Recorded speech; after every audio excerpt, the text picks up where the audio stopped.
technically the Titanic was longer than Carnival Elation.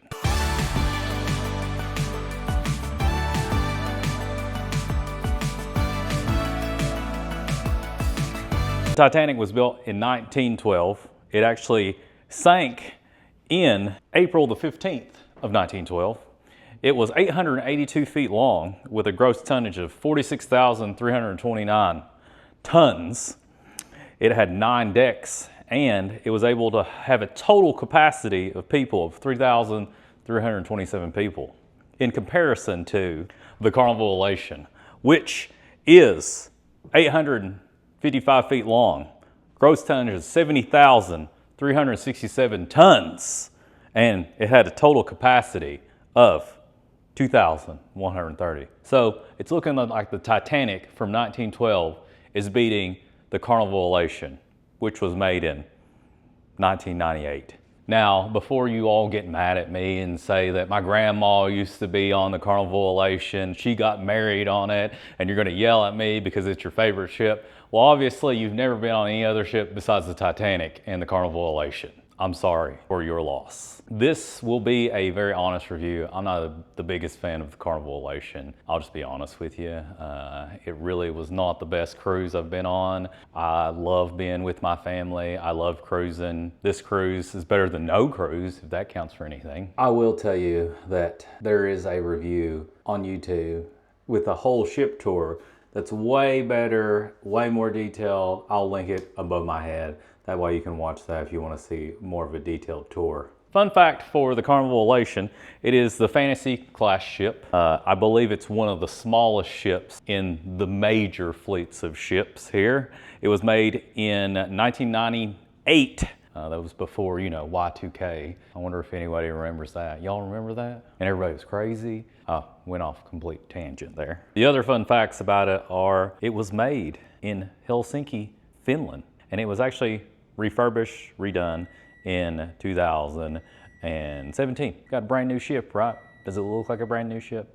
Not really. I'll break this whole video up into categories of the most important things that I deem important. Otherwise, if you want to skip the video, overall, I would probably give this ship a 5 out of 10. I'll do the whole system out of 1 out of 10. This was definitely a budget cruise. 5 days was only $1,277.90. That's with gratuities, taxes, port fees, and travel insurance for interior room. Didn't go too fancy on this, you know. I sailed out of Jacksonville, Florida, which is the very first from the Carnival Elation in January 2024. New Year's cruise with my family. Never been to the Jacksonville port. It was actually pretty nice. Never been to really in Jacksonville. Had a lot of stuff to do. Kind of the opposite of what I'm used to at Port Canaveral. It was very easy to get on board. The parking lot and the ship are literally like 50 feet away from each other. Had to pay for parking, which wasn't super terrible. I'll put the prices on there. Onboarding process was not terrible at all. There was a drug dog out there smelling for marijuana and what else? I have no idea. Probably just mainly marijuana. There wasn't that many people on this ship. It was a smaller ship. It's literally one of the smallest cruise ships that there is. It was a 5-day cruise. We had 2 or 3 sea days. Then we went to Nassau and Bimini, which I've never been to before. And I thought that was cool. I got a separate video on that completely. Once you get on board, I mean, the only thing there is like an atrium, which is the big, huge area. That's old school. I really do like that. So that one is actually really cool. It does have a lot of old school vibes. It's got a lot of decks, got the elevators, performers are right there. The sweet, sweet violin players that come in at nighttime. Those are really, really good. I guess this is where I talk about the dining. Overall, the dining in itself, we'll start with the main dining room. They have 2 dining rooms that imagination and inspiration. I don't know why they named it that way. Alliteration, I guess. They had your typical fare, typical main dining of Carnival. It wasn't great, but it wasn't the worst I've ever had. I'd honestly give the dining in the main dining room probably a good 6 out of 10. I'll try to have some B-roll to show you a little bit of the main dining room. They did dance, everybody loves that. We always had a good time. We had a huge round table for our whole family. Like I said, the food was actually pretty good and not terrible there. Now, if we talk about the buffet, the Lido deck, pretty much It's about the same type of food that you would expect from the main dining and buffet of Carnival, especially their smaller ships. You're not going to get anything too fancy here. Every once in a while they have some roast or something nicer. You'd have your typical fare of, sometimes like fried chicken, mashed potatoes, green beans, pastas. Now I will tell you, the pizza place up there, Pizza Pyro, I believe, what it's called. The line was always so long. They also had some paninis up there. That line wasn't as long, they made that. But the pizza place was so long all the time. There was always one guy working it at nighttime. I felt bad for him because he was probably the only person I've ever seen at the pizza place. But once you did get the pizza, it wasn't terribly bad. I'd give it a 7 out of 10. It's not terrible. The Lido buffet, it really does have this cool vintage feel. It had like these, colorful glass, like decor on there. I really did like that. I like that vintage kind of old school dining experience though, but that's just me. There's only one place that you had to pay for your food, and that was Bonsai Sushi. And we didn't go there, so I have no idea about that. Besides that, the two best places on the ship are Guy's Burgers, which is legendary. I don't care what you say. I do love the burgers. There's something about eating a greasy burger from Guy Fieri with his magical fiery hair and everything like that. You can get it any way you want. They'll just keep giving it to you. Fries are amazing. Next to that, you have Blue Iguana Cantina, which is probably the second best option there. They make burritos, they make bowls, they make breakfast burritos, breakfast bowls. You really can't beat those two things. Those are probably the best food options there. I'm gonna give that 8 out of 10 for both of them. Guys are probably 8.5 out of 10. Those are the best options for food. And the bars. So you had the Alchemy Bar, which has all your fancy cocktails, things like that. I'll put a menu on here. My wife went here. She loves the 40 is the new 20. I believe that's what it's called. Cucumber Sunrise. Those are really good drinks. I'm not even a big cocktail fan, but this does take a while because all of the cocktails, they have to make them themselves. So you might be waiting for quite some time, but that's not unexpected on other ships too. The pool bar is probably where you're gonna get most of your drinks during the day, but just because it's easier and it's more packed there. I guess the pool bar is called Red Frog Rum Bar, and there's also the Blue Iguana Tequila Bar, which is the pool bar. Those are pretty easy to get some drinks when you're at the pool deck, which there's only one pool and it's kind of sad. Casino bar, always open.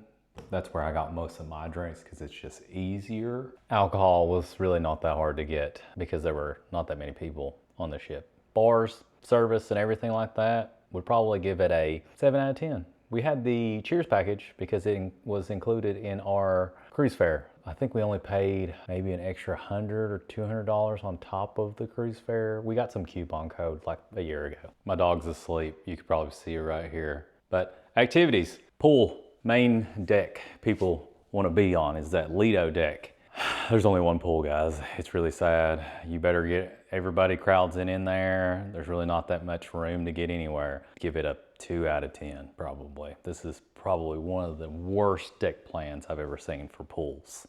They also have a water park with slides for kids on one of the higher decks. It's really sad. I'll show you some images of it, but don't disappoint your kids like that. Come on. Well, the casino wasn't bad at all. They actually had some newer games. It is a smoking casino. Had quite a few tables for the small amount of people on board. I'd probably give that one a 7.5 out of 10. I didn't gamble too much. I try not to gamble too much on cruise ships just because I end up losing a lot, but some people love to gamble. And I have no problem with that. You could probably win another cruise just on this ship. And literally, this is probably the only thing to do is to gamble on this ship. I think one of the saddest things is the Serenity deck for adults. It was kind of like in the back of the ship, like they didn't even think about it. They kind of just was like, well, we got some spare room in the back of this ship that's not very big. We'll put all the adults there and hope they don't notice how bad it is. 2 hot tubs, it's really sad. Granted, if you've never been there or on any other Serenity deck, you'd probably love it. But let me tell you, there's a bigger and better things out there. I'd give this a -2 out of 10. Now, there is also mini golf, which honestly is pretty sad. I think they only have like a few holes. It's really one of the saddest parts. It's kind of like the pool. Don't even do it. -2 out of 10.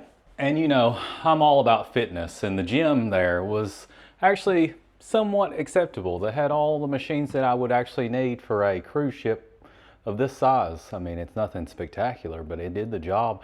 It also still has a sauna, which I thought was super nice. Saunas are not included in a lot of cruise ships now, so I'm gonna give that a very good plus right there. I'd give that a 7.5 out of 10. Your gym and the sauna. They do have a spa, you can pay money for that, but the sauna is free. And they got lockers out there that you put your stuff in. That's one thing I really did like about the ship. Now, I'll never complain about cruise ship service. Cruise ship workers work the hardest out of anybody. They deserve to be appreciated. They deserve to have tips and everything else like that. I'm going to give this a very positive review just because I did have pretty good service. I'll give them a 9 out of 10. They work so damn hard. I could never do what they do. Then the room, I'll give you a little tour of the room. We got an interior room, no window, no balcony this time. Bathroom was acceptable. There's a little safe in there. Mine did not work. So hiding your valuables was non-existent. I didn't actually say anything to our room attendant about it because I just didn't care. I'm sure someone would say something about that. But had king size bed. They put 2 twins together, kind of like they always do. Had enough room to put most of our stuff in. Nothing spectacular here.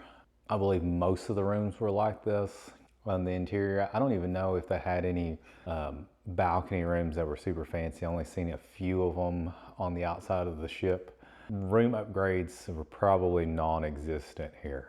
Overall, I'd give this ship, like I said, not a very good score. I would probably barely give it a 5. The only reason I even give it a 5 is because it's a cruise. I'm not really gonna beat any other vacation. This would probably not be the best ship to start off on just because it's one of the smaller ones. People get seasick. This is not a ship that I would recommend to anybody. I'll just be honest with you. So many nicer ships out there that are around the same price that you can go on that are a lot better than this on Royal, on Carnival, on MSC. I'm sure I've never been on there. I mean, obviously I've ragged on MSC in my last few videos. The pros of this ship are that there's not gonna be a lot of people on here. The service is good. I did like the sauna.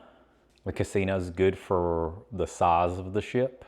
Another pro, the bars, the service was good and didn't really have a hard time getting a drink just because there's not that many people. And it was cheap.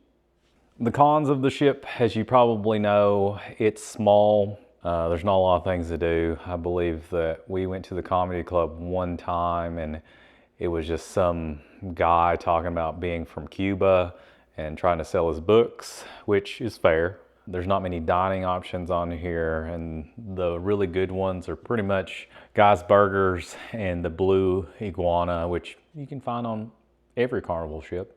The pool is really sad. There's only one. Kids don't really have a water slide. I mean, there is one back there, but it's just so sad that I wouldn't want to take anybody back there. I guess you could just take them out there and shoot them. That escalated quickly.